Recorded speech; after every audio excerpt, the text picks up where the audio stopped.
ଜୟ ଜଗନ୍ନାଥ। ଏହି 5ଟି ଜାଗାରେ ମୁହଁ ବନ୍ଦ ରଖନ୍ତୁ। ଯେତେବେଳେ ଆପଣଙ୍କୁ କାନ୍ଦ ଆସୁଛି କାନ୍ଦିବା ବନ୍ଦ କରନ୍ତୁ। କାରଣ କାନ୍ଦିବା ଆପଣଙ୍କ ଦୁର୍ବଳତାକୁ ପ୍ରକାଶ କରେ ଏବଂ ଆପଣଙ୍କ ଦୁର୍ବଳତା ଜାଣିବା ପରେ ଏହି ଆପଣଙ୍କୁ ସହଜରେ ନିୟନ୍ତ୍ରଣ କରିପାରେ।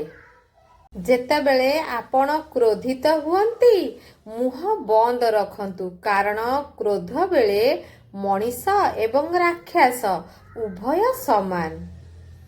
ଯେଉଁଠାରେ ସମସ୍ତେ ପାଟି କରୁଛନ୍ତି ସେଠି ଆପଣ ଚୁପ୍ ରୁହନ୍ତୁ, କାରଣ ସେଇ ମାଛ ବନିଶୀରୁ ବଞ୍ଚିଯାଏ ଯେଉଁ ମାଛର ପାଟି ବନ୍ଦ ଥାଏ।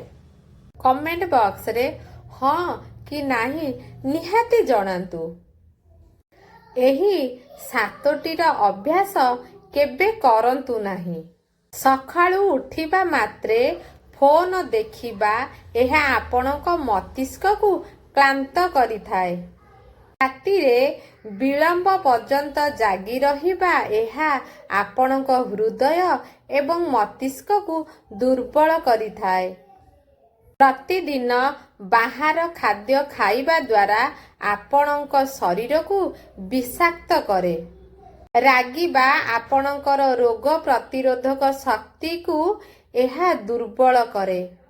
କମ୍ ପାଣି ପିଇବା ଦ୍ୱାରା ଆପଣଙ୍କର କିଡନୀ ଏବଂ ଚର୍ମକୁ ଅସୁସ୍ଥ କରେ। ଅଭିଯୋଗ କରିବା ଦ୍ୱାରା ଏହା ଆପଣଙ୍କର ମନକୁ ଅଶାନ୍ତ କରେ।